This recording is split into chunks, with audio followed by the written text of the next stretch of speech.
Car రెంట్‌కి తీసుకుని సరదాగా బయటకు వెళ్ళాలనుకుంటున్నారా? అయితే వెంటనే ఈ నెంబర్‌కి కాల్ చేయండి. నమస్తే, వెల్కమ్ టు సుమన్ టీవీ. ప్రస్తుతం మనతో పాటు ఉన్నారు ఫర్టిలిటీ స్పెషలిస్ట్ రేణుకా మేడంతో మాట్లాడదాం. నమస్తే మ్యామ్. నమస్తే. మ్యామ్, చాలా మందికి పిల్లలంటే చాలా ఇష్టం ఉంటుంది. మరి కొంతమందికి ఏంటంటే ప్రెగ్నెన్సీ టైంకి రాకపోవడం, అది అలా లేట్ అవ్వడం 30-40 వరకు. నెక్స్ట్ గోయింగ్ టు ఐవీఎఫ్ అంటారు కదా, సలహా ఇస్తారు వాళ్ళు వీళ్ళు, ఐవీఎఫ్కి వెళ్ళండి అని చెప్పేసి. అక్కడికి వెళ్ళాక కూడా చాలా మందికి ఫెయిల్ అవుతూ ఉంటారు. అంటే ఏ సందర్భాల్లో ఫెయిల్ అవుతాం, అంటే రీజన్స్ ఏముంటాయంటారు? ఐవీఎఫ్ అనేది పిల్లలు లేని వాళ్ళకి లేదా పిల్లలకి ఇబ్బంది పడుతున్న వాళ్ళకి అన్ని ట్రీట్మెంట్స్ ఫెయిల్ అయిన తర్వాత ఒక బూన్ అనే చెప్పాలి. At the same time IVF చేయించుకోవటము, ఆ ప్రొసీజర్ అండర్గో అవ్వడం కూడా స్ట్రెస్ఫుల్గానే ఉంటుంది.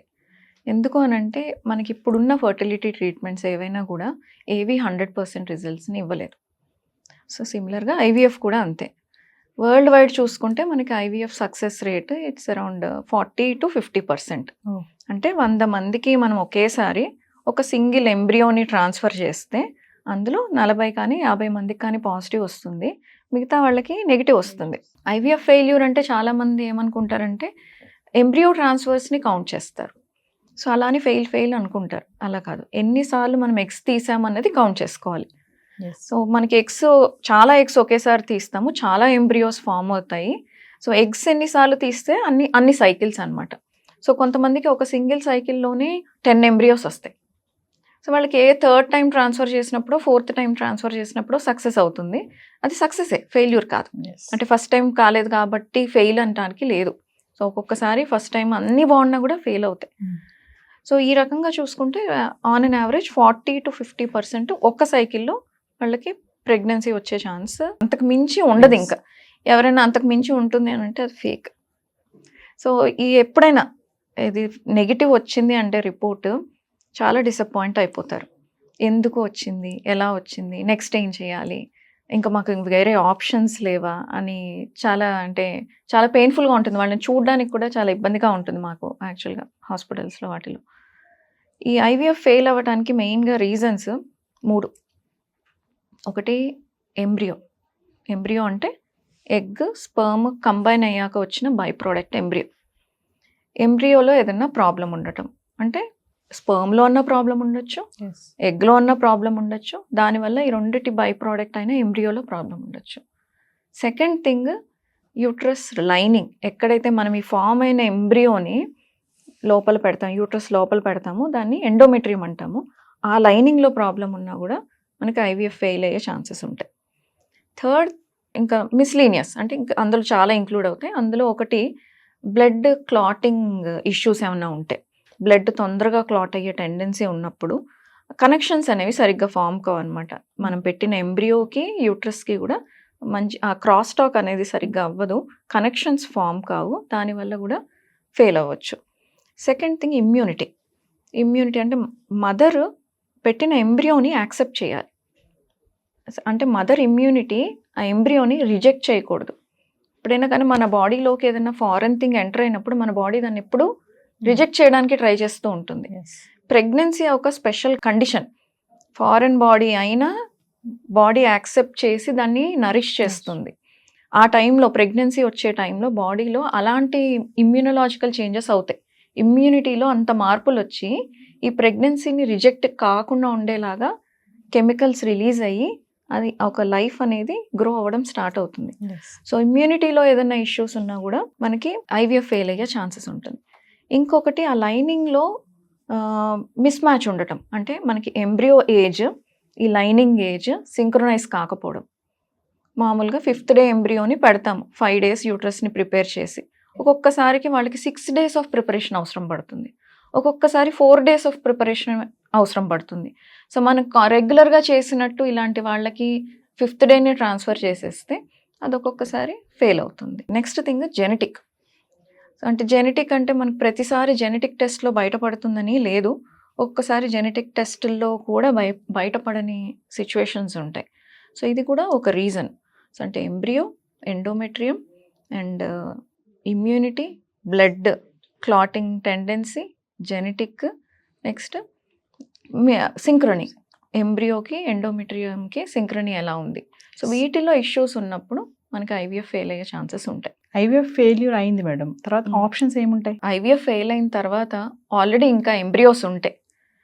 ఇవి ఎందుకు ఫెయిల్ అయింది అని ఇంకొంచెం డెప్త్లో ఇవాల్యుయేట్ చేసుకొని ఎక్కడ ప్రాబ్లం ఉంది అనేది ఇంకొంచెం డెప్త్లో టెస్టులు చేసుకొని, ఇప్పుడు బ్లడ్లో క్లాటింగ్ టెండెన్సీ ఉందా లేదా అని దానికి సపరేట్ టెస్టులు ఉన్నాయి. జెనెటిక్ టెస్టులు కొన్ని ఉంటాయి. అలాగే ఎరా అనే ఒక టెస్ట్, ఎండోమెట్రియల్ రిసెప్టివిటీ ఎరే అంటాం. అంటే మనం కరెక్ట్ టైంకే ట్రాన్స్ఫర్ చేస్తున్నామా లేదా కొంచెం ముందు చేయాలా లేట్గా చేయాలా అనే టెస్టులు కొన్ని ఉంటాయి. హిస్ట్రోస్కోపీ అంటాం, ఆ లైనింగ్లో ఇంకేదన్నా ఇన్ఫెక్షన్స్ కానీ ఇలాంటివి ఏమైనా ఉన్నాయా అని చూసుకుంటాం. లేదు ఎంబ్రియోలోనే ప్రాబ్లం ఉందా అని ప్రీ ఇంప్లాంటేషన్ జెనెటిక్ టెస్టింగ్ అంటాం. ఎంబ్రియో మీద టెస్ట్ చేస్తాం అనమాట. సో ఎంబ్రియోలో ఏమైనా జెనెటిక్ ప్రాబ్లమ్స్ ఉన్నాయా ఇవి చేసుకొని జాగ్రత్తగా నెక్స్ట్ సైకిల్ని కొంచెం ప్రోటోకాల్ మార్చుకొని చేసుకుంటే రీజన్ తెలుసుకొని మళ్ళీ ఐవీఎఫ్ తోటి సక్సెస్ అయ్యే ఛాన్సెస్ ఉంటాయి. ఇది ఆల్రెడీ ఎంబ్రియోస్ ఉన్న వాళ్ళకి.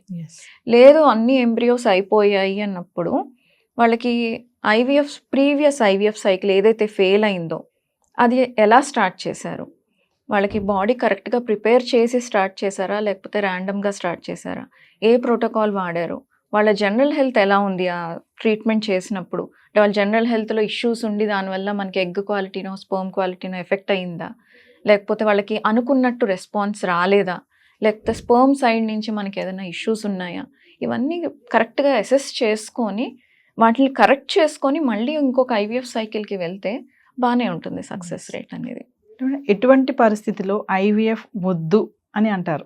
మెయిన్గా మదర్ హెల్త్ కండిషన్ బాగా బ్యాడ్గా ఉంది, తను ఒక బేబీని హ్యాండిల్ చేయలేదు, నా 9 months ఆఫ్ ప్రెగ్నెన్సీని తను తీసుకోలేదు అని అనుకున్నప్పుడు, అంటే ఐవీఎఫ్ అని కాదు సరోగసీ అనే ఆప్షన్ ఇస్తాం వాళ్ళకి. సో 9 months హ్యాండిల్ చేయలేకపోయినా ఐవీఎఫ్ చెయ్యకూడదు అనే స్ట్రిక్ట్ అదేమీ లేదు. యూట్రస్ ఉంది ఓవరీస్ ఉన్నాయి అన్న వాళ్ళందరికీ మనం ఏదో ఒక ఆప్షన్ వాళ్ళకి ఇవ్వచ్చు. ఇప్పుడు ఫర్ ఎగ్జాంపుల్ లివర్ ఫెయిల్యూర్ ఉన్న వాళ్ళు ఉన్నారు, కిడ్నీ ఫెయిల్యూర్ ఉన్న వాళ్ళు ఉన్నారు, వాళ్ళు ఏంటి 9 months వాళ్ళు క్యారీ చేయలేరు బేబీని, కాకపోతే వాళ్ళ ఎగ్స్ యూస్ చేసుకోవచ్చు. వాళ్ళ ఎగ్స్ హస్బెండ్ స్పర్మ్స్తో కంబైన్ చేసి ఆ ఎంబ్రియోని సర్గేట్లో పెడతాం. అది జెన్యున్ కేసు. వాళ్ళు 9 months వాళ్ళు హ్యాండిల్ చేయలేరు, వాళ్ళ బాడీ తట్టుకోలేదు ఆ ప్రెగ్నెన్సీ చేంజెస్ని, కాబట్టి మనం వేరే ఊంబులోకి ఆ ఎంబ్రియోని పెడతాం. పెట్టి బేబీ పెరుగుతారు, వాళ్ళు డెలివరీ అవుతారు, వాళ్ళు వీళ్ళ బేబీ అవుతారు. అదొక ఆప్షన్. కొంతమంది ఎగ్స్ ఉండవు, అలాంటి వాళ్ళకి డోనర్ ఎగ్స్ చేస్తాం. సో వేరే వాళ్ళ ఎగ్స్ తీసుకొని చేస్తాం. సో అంటే ఈ కండిషన్ ఉన్న వాళ్ళకి అసలు ఐవీఎఫ్ చేయకూడదు అలా ఏం లేదు. IVF different kinds of IVFs ఉన్నాయి. ఎవరి ప్రొఫైల్కి తగ్గట్టు వాళ్ళకి ఇది మీకు బెస్ట్ సూట్ అవుతుందని మేము ఆప్షన్స్ చెప్తాము, దాని ప్రకారంగా వాళ్ళు వెళ్ళొచ్చు. ఐవీఎఫ్తో ఓన్లీ ప్రాబ్లం ఏంటి అని అంటే కాస్ట్. ఇంకా చెప్పాలి అని అంటే అసలు ఇండియాలోనే ఐవీఎఫ్ ప్రొసీజర్ అనేది చీపెస్ట్ కంపేర్ చేసుకుంటే. మనకి వేరే కంట్రీస్ నుంచి, యుఎస్ నుంచి, యూకే నుంచి, దుబాయ్ టు మిడిల్ ఈస్ట్ నుంచి, సొమాలియా, సుడాన్, ఇక్కడి నుంచి వస్తూ ఉంటారు మన దగ్గర ఐవీఎఫ్ చేయించుకోవడానికి. మనకి చీపెస్ట్ ఐవీఎఫ్ యాక్చువల్గా, బట్ స్టిల్ మనకి గవర్నమెంట్ ఫండింగ్ అది ఇన్సూరెన్స్లు కవరేజ్ అవి తక్కువ. సో ఐవీఎఫ్ చేయించుకోవడానికి మెయిన్ లిమిటింగ్ ఫ్యాక్టర్ ఏంటి అని అంటే ఫైనాన్సెస్ ఒకటే. అదర్వైజ్ వీళ్ళకి చేయకూడదు వాళ్ళకి చేయకూడదు అని ఏమీ లేదు. ఇద్దరు parents or wife and husband విల్లింగ్గా ఉంటే వాళ్ళకి సూటబుల్ ఆప్షన్స్ మేము చెప్తాము. ఫస్ట్ వాళ్ళు రెడీగా ఉండాలి చేయించుకోవడానికి. ఫైనల్గా ఐవీఎఫ్కి వెళ్ళే కపుల్ సైకలాజికల్గా ప్రిపేర్ అవ్వాలి అంటే ఏం చెప్తారు మీరు? కంపల్సరీగా సైకలాజికల్గా ప్రిపేర్ అవ్వాలి, ఫిజికల్గాను ప్రిపేర్ అవ్వాలి. వాళ్ళు మెంటల్గా రెడీగా లేకుండా మనం ఊరికే మెకానికల్గా చేసుకుంటూ వెళ్తే కూడా సక్సెస్ రాదు. ఫస్ట్ వాళ్ళు ఐవీఎఫ్ ఎలా ఉంటుంది, ఆ ప్రొసీజర్ ఏంటి, అందులో ఏమన్నా కాంప్లికేషన్స్ ఉంటాయా, ఇబ్బందులు ఏమన్నా ఉంటాయా, వాళ్ళ మిస్కన్సెప్షన్స్ అన్నీ వాళ్ళు క్లియర్ చేసుకోవాలి స్టార్ట్ చేసుకోకముందే. ఎందుకు అనంటే ఇప్పుడు ఐవీఎఫ్కి వెళ్ళాలి అని అనగానే సలహాలు ఇచ్చేవాళ్ళు చాలామంది ఉంటారు. ఐవీఎఫ్ అంటే కంప్లీట్ బెడ్ రెస్ట్ తీసుకోవాలంట, ఐవీఎఫ్ అంటే పిల్లలు అబ్నార్మల్గా పుడతారంట, నార్మల్గా ఉండేలాగా ఉండరు పిల్లలు, ఇట్లాగా చాలామంది నుంచి ఇన్పుట్స్ వస్తూ ఉంటాయి. సో వాళ్ళకి మైండ్లో ఆ డౌట్ ఉండిపోతుంది. ఆ డౌట్తో వాళ్ళు ఈ ట్రీట్మెంట్స్కి వెళ్తే వాళ్ళు 100% ఇవ్వలేరు. సో సైకలాజికల్గా వాళ్ళు ఇవన్నీ క్లియర్ చేసుకున్న తర్వాతనే ఈ ప్రొసీజర్కి వెళ్ళాలి. రేపటి రోజు ఫర్ ఎనీ రీజన్, ఒక్కొక్కసారి ఏమి రీజన్ లేకుండా ఏదైనా సైకిల్ సరిగ్గా వెళ్ళకపోతే, అదిగో వాళ్ళు చెప్పారు అందుకనే మనకి ఇలా అయింది, ఆ మైండ్ సెట్లో వెళ్తే మనకి ఫుల్ ఫ్లెడ్జ్గా కూడా మనము 100% ఇవ్వలేము. Yes. దానివల్ల మనకి రిజల్ట్ మీద కూడా ఇంపాక్ట్ Impact పడుతుంది. పడుతుంది. సో మెంటల్గాను రెడీ అవ్వాలి, ఫిజికల్గాను రెడీ అవ్వాలి, ఫైనాన్షియల్గా కూడా రెడీ అవ్వాలి. ఎందుకంటే సగం వరకు చేయించుకొని స్టక్ అయిపోకూడదు. Yes. సో అన్ని రకాలుగా రెడీ చేసుకొని ఈవెన్ ఫ్యామిలీ సపోర్ట్ కూడా ఉండేలాగా చూసుకొని వెళ్తే మీకు స్మూత్గా అవుతుంది IVF అనేది. Thank you, ma'am. Thank you.